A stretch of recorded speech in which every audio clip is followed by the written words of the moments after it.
Fellow citizens, last year when I addressed the Republic of Trinidad and Tobago, on this very day, I spoke to the soul of this nation. This year is no different, and I will continue in my resolve to appeal to the ascendancy of the human spirit amidst our personal and national frailties. Tonight, I beam with pride as this is a milestone year. 40 years as the Republic of Trinidad and Tobago. This special anniversary carries with it a potent and powerful philosophy of self-worth, self-reliance, and self-sufficiency as a republic. It behoves us all to continue to push for a society with genuine transformational values, morals, and standards of decency. On our 40th anniversary, I speak of independence that walks hand in hand with individual and collective responsibility. Republicanism that respects and encourages love for country. When our nation achieved its independence in 1962, power was transferred from the British Crown to the people of Trinidad and Tobago. As then Governor Sir Solomon Hochoy and Premier Dr. Eric Williams became our first Governor and Prime Minister, respectively. As an independent nation, we then had inter alia our own national emblems and symbols, an independence constitution, and a defense force. Nonetheless, the British reigned, as Her Majesty the Queen remained the ceremonial head of state, and by extension, Queen of Trinidad and Tobago. We still owed allegiance to her. Additionally, the Privy Council remained our highest appellate court. Regrettably, 54 years on, and the Privy Council is still Trinidad and Tobago's highest court of appeal. And we continue to deny ourselves that hallmark of full judicial independence to which as a nation we are entitled. 14 years later, on the 1st of August 1976, Trinidad and Tobago became a republic, and we no longer owed allegiance to the Queen, but now possessed the right to choose our own head of state, an elected president sworn to uphold a new and indigenously drafted Republican Constitution. Republicanism allowed Trinidad and Tobago to forge and gain absolute control of our own destiny as a sovereign nation among the Commonwealth of Nations. This is indeed a remarkable achievement that ought always to be celebrated, respected, and regarded among the many accolades and accomplishments of our Twin Island Republic.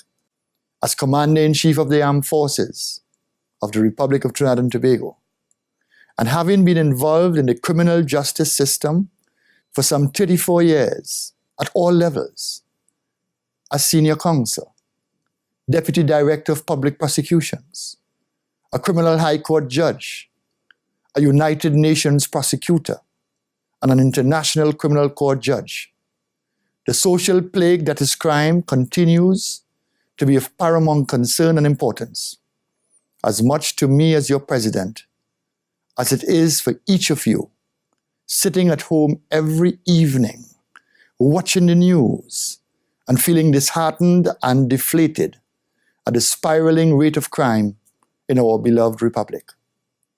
I will continue to fight the good fight and meet the challenges that accompany my attempts to not only confront and assist the man-child in crisis, but to proffer solutions that can work.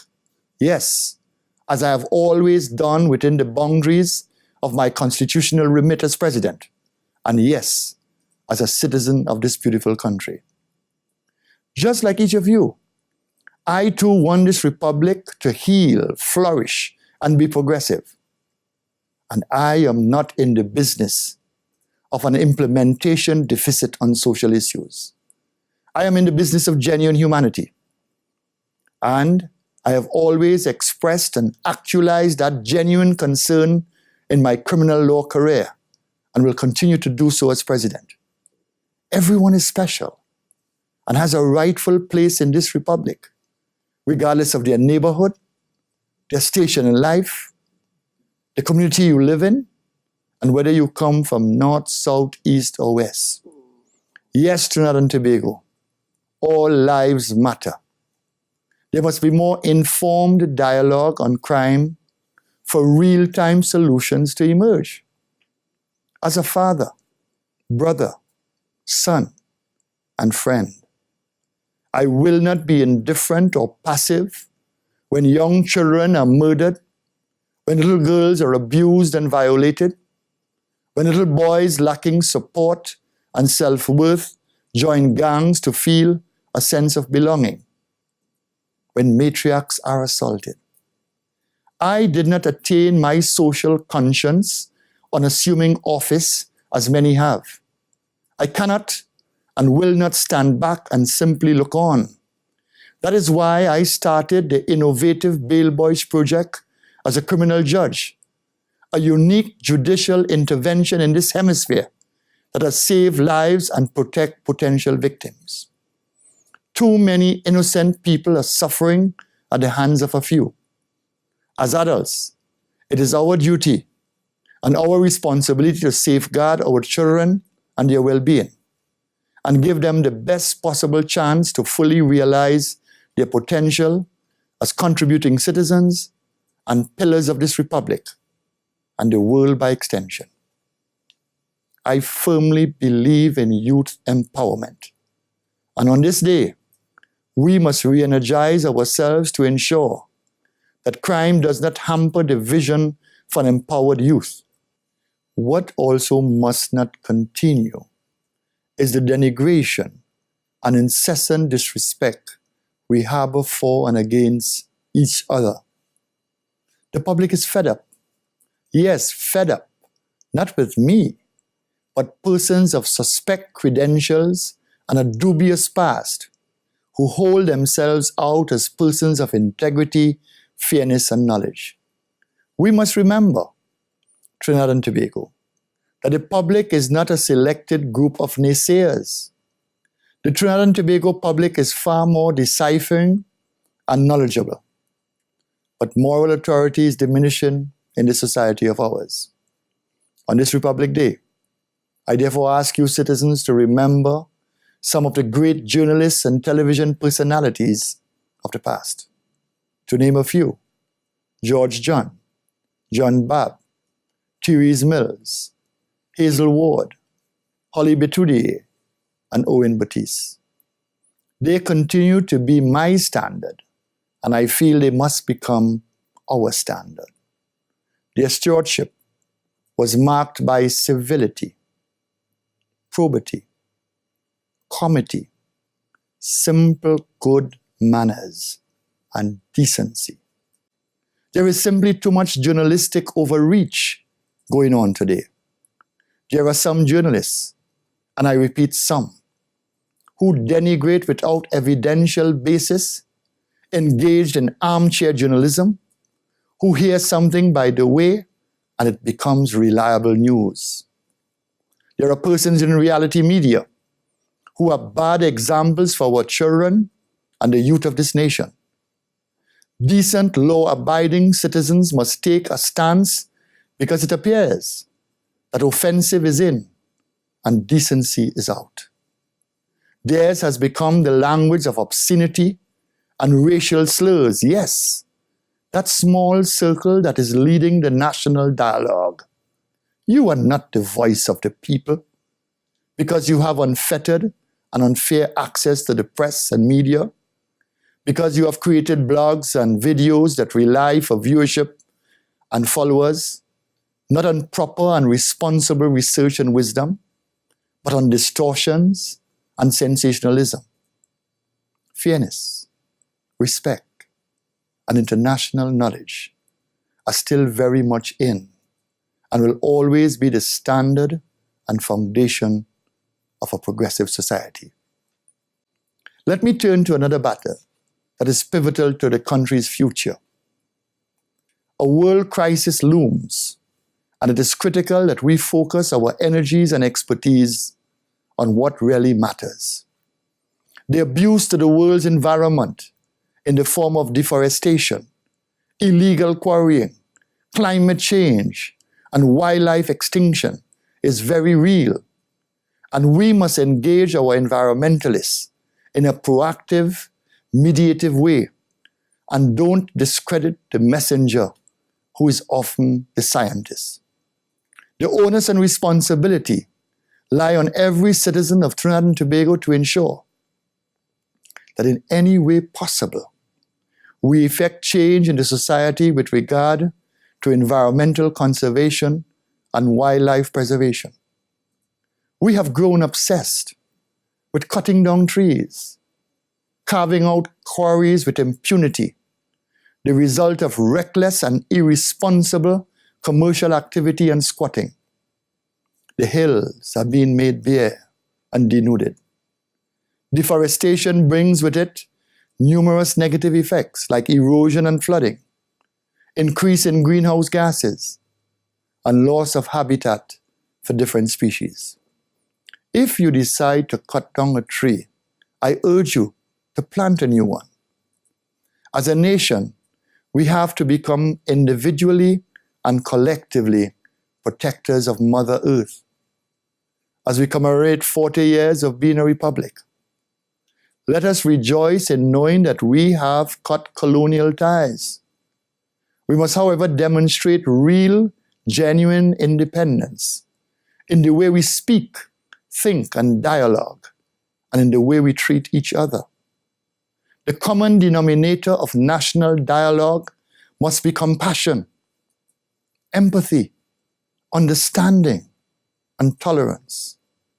And so at this memorable stage in our history, let us engage in the requisite deep introspection and reflection of where we have come from, who we are, and where we are headed to, and where we must go.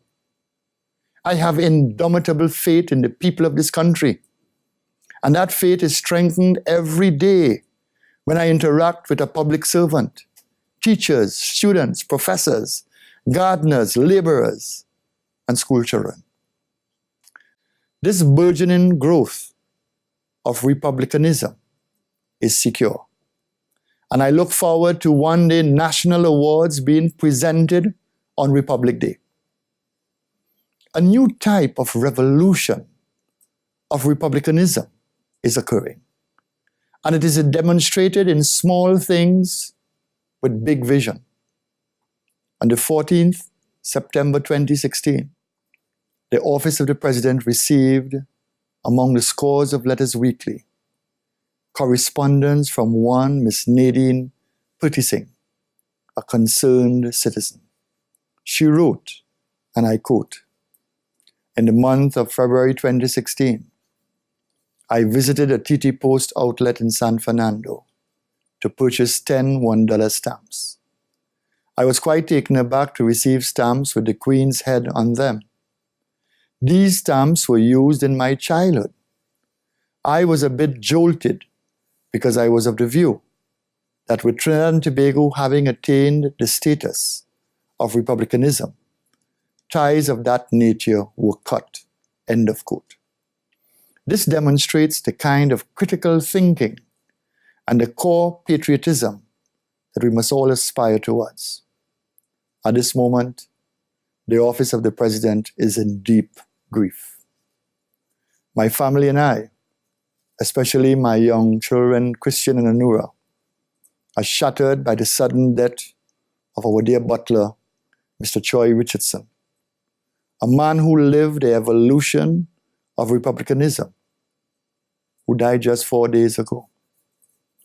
He served our first, second, third, and fourth presidents, Sir Ellis Clark, Nur Hassan Ali, A.N.R. Robinson, Professor George Maxwell Richards, and now my family.